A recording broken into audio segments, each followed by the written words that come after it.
예. 지난번 설교 시간에 제가 전설의 고향 같은 데 나오는 그런 젊은 처자를 구해주는 선비의 이야기를 제가 한 적이 있어요. 우리의 삶이 마치 그 처자와 같은데 죽을 운명에 처했던 우리가 구원을 받은 것이죠. 그리고 그 처자가 자기의 몸을 선비님께 맡기고 결혼을 했던 것처럼 우리도 우리 몸을 예수님께 맡기는 것이 믿음이다 라고 제가 말씀을 드렸어요. 근데 그러한 믿음을 가진 사람들의 삶은요, 다른 세상 사람들의 삶과 뭐가 달라도 달라요. 왜냐하면 그 삶에 이유가 있기 때문이에요. 예수님을 만나기 이전에는 삶의 목적이 없어요. 그냥 하루하루를 그냥 보내는 거죠. 이제는 삶의 목적이 사랑하는 사람을 위하여, 그리고 사랑하는 사람과 그 시간을 보내기 위한 것이 되었다라는 거죠. 그분이 바로 예수님입니다. 그리고 그러한 삶이 일시적인 것으로 그치는 것이 아니라 영원히 지속되는 그러한 영원한 사랑이라는 거죠. 그런 의미에서 기독교를 사랑의 종교다라고 이야기를 합니다. 우리가 다른 사람을 사랑하는 것도요, 또한 직접적으로 그 사람이 좋아서 사랑하는 것은 이 세상 사람들 다 하는 거예요. 그러니까 예를 들어 나를 좋아하고 나도 그 사람의 마음에 끌려. 그래가지고 그 사람을 사랑하는 거예요. 좋아하는 거예요. 그거는 누구나 다 할 수가 있는 거예요. 남녀 간에 혹은 동성 친구 사이에도 서로 끌리는 것이 있고 그것 때문에 서로 연인도 되고 서로 친구도 되고 이렇게 하는 거죠. 근데 예수님께서 말씀하시는 사랑은 종류가 다른 거예요. 예수님께서 말씀하시기를 자기를 사랑하는 자를 사랑하는 거는 이방인들도 다 한다. 너희는 원수를 사랑하라 라고 말씀을 하십니다. 그 이야기는 뭐냐면요, 정말 꼴도 보기 싫고 나를 미워하는 그런 원수 같은 사람인데도 불구하고 사랑하라는 거예요. 근데 그 이유는 뭐냐면요, 사랑의 대상이 틀려요. 다시 말하면 우리가 이 사람을 보면은 사랑할 수가 없어요. 그러니까 이 사람을 사랑하는 게 아니라 예수님을 사랑하니까 예수님의 사랑으로 이 사람도 사랑하게 되는 거예요. 그러니까 대상이 틀려요. 우리는 직접적으로 사람을 사랑하는 게 아니라 예수님을 사랑하기 때문에 그 예수님이 사랑하시는 사람도 사랑하게 되는 바로 그러한 것이죠. 그것이 바로 기독교에서 말하는 사랑이라는 것입니다.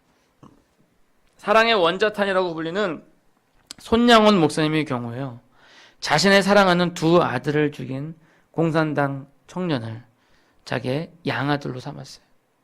어떻게 그렇게 할 수가 있어요? 자기의 두 아들을 죽인 공산당인데 자기 양아들로 삼았어요. 그것은 바로 하나님을 향한 사랑 때문이었어요. 아니, 그 양아들 삼은 그 청년을 볼 때마다 죽은 두 아들이 생각나는 거예요. 그 손양 목사님 딸이 쓴 책인데 보면은 이 아버지도 그렇게 양아들로 받아들였지만 그러나 볼 때마다 자꾸 죽은 두 아들이 생각나는 거예요. 그래도 그 양아들 삼고 사랑할 수 있었던 것은 뭐예요? 하나님을 향한 사랑으로 극복할 수 있었다라는 것입니다. 2015년, 지금 3년 전이죠. 6월 17일 미국 사우스캐롤라이나주에 있는 찰스턴 흑인 교회는 아주 끔찍한 일이 벌어졌어요. 무슨 일이 벌어졌냐면 한 백인 청년이, 그때가 이제 수요일이었어요. 또 오늘처럼 수요일날 수요 성경 공부를 하는데 흑인 교회예요. 근데 이 백인 청년이 자기도 성경 공부를 하고 싶다. 그래서 와서 같이 성경 공부에 참여시켰어요. 근데 이 청년이 갑자기 숨겨왔던 총을 꺼내가지고 거기 있는 사람들을 쐈어요. 그 교회 담임 목사님이신 그 목사님을 포함해서 9명이 죽임을 당했습니다. 이 청년은 현장에서 체포되었고 재판을 받게 되었습니다. 그 재판에서는 그 지역의 관례로 재판이 끝나는 다음에 피해자 가족들이 그 피의자에게 한마디씩 할 수 있게 해주었어요. 이때 사람들은 아마도 온갖 저주와 원망이 쏟아질 것으로 예상을 했는데 상황은 완전히 달랐습니다. 이 사상자 미라 톰슨의 유족인 앤서니 톰슨이 앞에 가서 이렇게 얘기합니다. 나는 너를 용서하고 우리 가족도 너를 용서한다. 내가 우리의 용서를 참회의 기회로 삼아 지금보다 더 나은 사람이 되기를 바란다. 이어서 당시 현장에서 죽은 척 해가지고 죽지 않고 총격을 피했던 페르시아 샌더스는 함께했던 아들 타요한사 샌더스가 총에 맞아 죽는 것을 직접 눈으로 본 사람입니다. 근데 그 사람이 얘기합니다. 우리는 두 팔을 벌려 너를 성경 모임에 받아들였지만 너는 내가 알기로 세상에서 가장 아름다운 사람들을 죽였다. 그리고 이어서 말하기를 내 몸에 있는 실 오락이 하나하나가 모두 아프고 나는 예전처럼 살아가지 못하겠지만 하나님께서 너에게 자비를 베풀기를 기도하겠다. 이 밖에 다른 많은 유가족들도 한결같이 하나님께서 너를 용서해 주기를 기도하겠다. 이렇게 이야기하면서 용서했어요. 결국 백인 우월주의로 머릿속에 가득했던 그 청년, 이름은 딜런 루프입니다. 그 청년이 처음에는 나중에 떳떳했어요. 나는 내가 할 일을 했다. 나는 저 원숭이 같은 저 흑인들을 잘 죽였다. 아주 떳떳하게 재판장에 들어섰던 이 딜런 루프는 결국 그 자리에서 눈물을 터뜨리며 용서해달라고 그렇게 참여를 했다는 겁니다. 이 사건은 당시 미국에서 엄청난 파문을 일으켰어요. 그 당시 대통령이었던 오바마 대통령도 그 장례식 연설에서 나 같은 죄인 살리신 이런 찬송을 부르면서 그 교회 사람들이 정말 잘하였고 대단했다라고 칭찬을 하였습니다. 그 딜런 루프를 그 사람들은 어떻게 용서를 할 수 있었을까요? 그 사람이 잘난 사람이었어요? 그 사람이 잘생겨서 그랬을까요? 그 사람이 사랑스러워서 그랬을까요?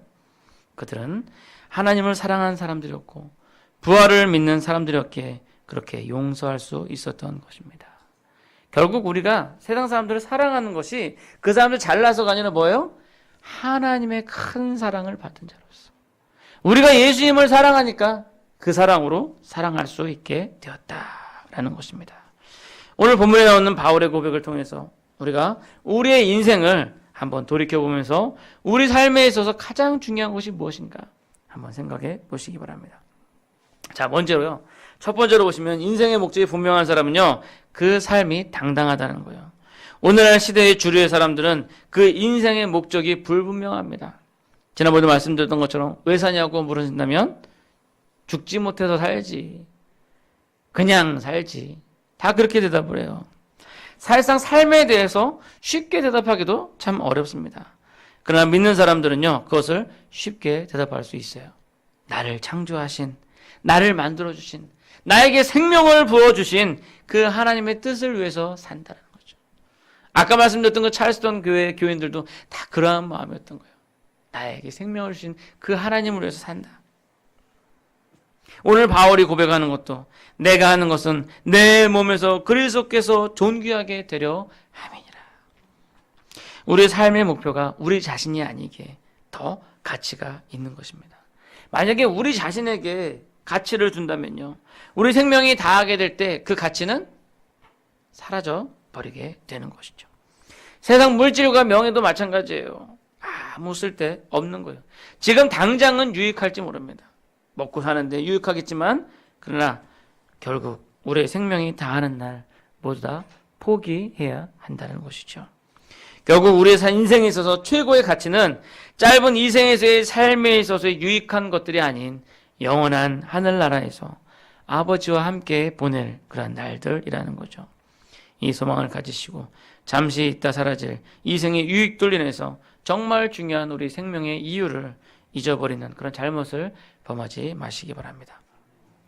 자, 오늘 본문은 아니지만 좀 지나서 23절을 보면요.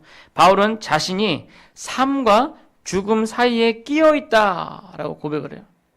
사실 이 지구상에는 모든 인류가 이 삶과 죽음 사이에 끼어 있어요. 지금 살아있다 하더라도 결국은 우리 몸은 서서히 죽어가고 있는 것과 마찬가지입니다. 오늘 설교가 너무 진지해서 분위기가 좀 되게 딱딱한 것 같아서 제가 드리는 말씀인데 혹시 여러분 바늘로 코끼리를 죽이는 세 가지의 방법 아시는 분 있어요? 젊으신 분들은 알 텐데 우리 권사님들은 잘 모르실 것 같아요. 권사님 바늘로 코끼리를 죽이는 세 가지 방법 아세요? 모르시죠? 네, 제가 가르쳐 드릴게요. 바늘로 코끼리를 죽이는 큰 코끼리를 죽이는 세 가지 방법 뭐냐면 첫 번째 죽을 때까지 찌른다. 네, 계속 찌르는 거 죽을 때까지. 그럼 언젠간 죽지 않겠어요? 그죠? 근데 여기에 전제는 뭐예요? 코끼리가 언젠가는 죽는다는 거죠. 자, 두 번째 방법 먼저 아세요? 한 번 찌르고 죽을 때까지 기다린다. 네. 언젠간 죽으니까 코끼리가. 그렇잖아요. 자, 마지막 세 번째는 좀 어렵습니다. 이 세 번째는 타이밍을 잘 맞춰야 돼요. 뭐냐면요, 옆에서 계속 보고 있다가 죽을랑 말랑 할 때 죽기 전에 한번 탁 찌른다는 거예요. 네. 근데 이 세 가지 좀 우스운 얘기긴 한데, 근데 이 세 가지에 진리가 들어있어요. 뭐요? 코끼리가 언젠가는 죽는다. 아니, 그 커다란 코끼리가 언젠가는 죽는다니까요. 바울이 말하는 삶과 죽음 사이에 서 있다는 건 뭐냐면요, 언젠가 우리도 죽게 된다는 거예요. 그 커다란 코끼리도 언젠간 죽게 되는데 우리라고 뭐 다르겠어요? 예? 삶의 시작은 태어나며 그리고 나서부터는 우리는 계속해서 죽음을 향해서 달려가고 있다는 것입니다. 그러기에 바울이 고백하는 것은 어차피 그러하다면 나는 그리스도와 함께 있는 게 더 좋다. 예. 지금 이 세상에서 죽음을 향해서 달려가고 있는 것보다 내가 영원한 하늘나라에서 그리스도와 함께 있는 것이 난 좋다라고 바울이 고백하고 있는 것입니다. 우리가 부르는 찬송가 중에서 이런 찬송이 있죠. 구주를 생각만 해도 이렇게 좋거든 주 얼굴 배울 때야 얼마나 좋으랴. 네? 이 고백, 우리 주님 생각만 해도 좋은데 우리 주님 얼굴 보면 얼마나 좋겠어요. 우리가 주님 얼굴 뵙고 그 품에 안겨서 영원히 사는 그 삶이 얼마나 좋겠습니까? 바울은 바로 그러한 삶을 동경하는 사람이었다는 것입니다. 그래서 바울이 고백하죠. 이제 내가 사는 것은 그리스도니 죽는 것도 유익하다. 죽는 것도 유익하다. 왜냐하면 우리 이 세상의 생명이 다하면 영원한 천국에서 우리를 기다리고 계시는 그 주님 품으로 갈 수 있기 때문입니다. 사실상 이러한 신앙이 초대 교인들의 삶을 살아갈 수 있는 원동력이었어요. 그러기에 그들은 로마 군인들에게 잡혀서 그 원형 경기장 한가운데 끌려 나와서 굶주린 사자들이 자신들의 팔을 뜯고 다리를 뜯고 몸을 뜯어 먹을 때 그들은 찬송을 부르며 웃으며 죽을 수 있었던 것입니다. 이거 너무 먼 옛날 얘기죠. 그리고 딴 나라 얘기잖아요. 근데 우리 가까운 나라, 우리나라 보면 1944년에 차가운 감옥에서 죽음을 당하신 주기철 목사님께서 즐겨 부르던 찬송, 저 높은 곳을 향하여 날마다 나아갑니다. 네? 그렇게 찬송을 부르시면서 그렇게 그 차디찬 감옥에서 죽임을 당하셨잖아요. 일본 순사가 야 신사참배해. 나는 절대 하나님을 배반할 수 없다. 그러면서 죽음도 굴하지 아니하시고 그렇게 찬송으로 부르시면서 기꺼이 죽음을 감당하신 것입니다. 여러분, 이처럼 우리의 믿음은요, 세상이 감당치 못하는 것이에요. 바라기는 그러한 순교자의 믿음을 따르는 우리 모두가 되시기를 소원합니다. 자, 그런데 이 세상에 사는 것보다 그리스도와 함께 있는 삶을 더 동경하고 더 좋아했던 바울이 이 세상에서 살아가는 이유가 한 가지가 있었어요. 그 뭐냐면 24절 말씀에 내가 육신으로 있는 것이 너희를 위하여 더 유익하리라. 바울이 육신으로 이 세상에 있는 것이, 바울이 원하는 것은 그리스도와 함께 저기서 같이 있고 싶어 하는 거예요. 근데 내가 여기에 있는 것이 너희에게 유익하리라. 뭐예요? 그리스도께 받은 사명이 있다는 거죠. 바울이 여기에 있음으로 인해서 그 복음이 세상에 증거되어져서 믿지 아니하는 사람들이 복음을 받을 수 있는 기회가 주어지게 된다는 거죠. 다시 말하면 우리가 지금 여기 이 땅에 남아있는 이유가 뭐예요? 아니, 예수님께서 우리를 지금 빨리 그냥 데려가시면 좋은데 지금 이 땅에 우리 남아있게 하시는 이유가 뭐예요? 그건 바로 지금 여기에서 여러분들에게 한 명 한 명에게 사명이 있다라는 것입니다. 우리의 믿음은 이 사회에 유익이 되어야 합니다. 이 남아있는 사명은 바로 주의 복음을 증거하는 것이죠. 그렇다는 것은 우리의 삶이 허무하지도 않고 무의미하지도 않다는 거예요. 우리가 가서 그리스도와 함께 있으면 좋지만 지금 이 자리에 있는 것은 이곳에서 우리에게 하나님께 주신 사람들, 그 사람들을 주님께로 인도하는 그런 일을 해야 한다는 것입니다. 우리가 자녀를 키우는 것도요. 우리가 직업을 가지고 일을 하는 것도요. 우리가 호흡을 하면서 살아가는 것도 다 목적이 있는 것입니다. 그리고 그 목적은 바로 하나님께서 우리에게 부여해 주신 것입니다. 이 세상에서 주님 오실 날, 우리의 생명이 다하는 날을 바라보면서 우리의 삶에 목적이 있기 때문에 우리는 지금 살아가는 우리 삶이 보람이 있어지는 거예요. 만약에 그러한 목적이 없다면 얼마나 삶이 고달프겠어요. 그러니까 죽지 못해 산다, 그냥 산다, 뭐 이런 답이 나오지 않겠습니까?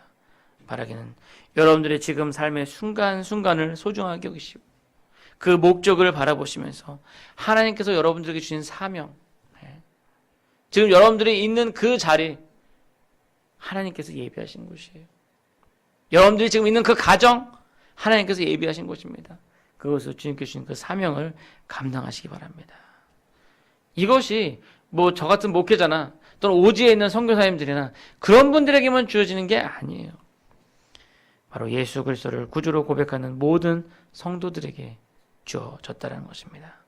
바로 이러한 삶을 살아가심으로 매 순간 보람있고 힘찬 그런 여러분들의 삶이 되시기를 소원합니다. 이제 말씀을 맺도록 하겠습니다. 여러분들이 각자의 생활 처소에서 생활하시다가 이렇게 이 3일 밤에 이 자리에 모였습니다. 자, 여러분들의 하루의 일상들을 다 알 수는 없지만 그러나 우리가 그리스도 예수 안에서 우리의 삶이 내 것이 아니라고 고백하고 내가 사나 죽으나 주님을 위해서 삽니다 라고 고백하시기 바랍니다. 살아도 주를 위해서 살고 죽어도 주를 위해서 죽나니 그러한 신앙으로 그러한 믿음으로 더욱더 주님을 위해서 헌신하시고 그것으로 인해서 여러분들의 인생의 이유와 목적을 발견하시기 바랍니다. 우리가 사는 것은요 주의 사역을 감당하기 위하며 우리가 죽는 것은 우리 주 예수 그리스도를 만나기 위하며 어느 쪽이든지 간에 우리에게는 축복이라는 거죠. 바라긴 예수 그리스도를 통해서 여러분들의 인생의 목적을 발견하시고 그리스도를 위해서 사는 그런 삶이 되시기를 간절히 소원합니다. 기도하시겠습니다.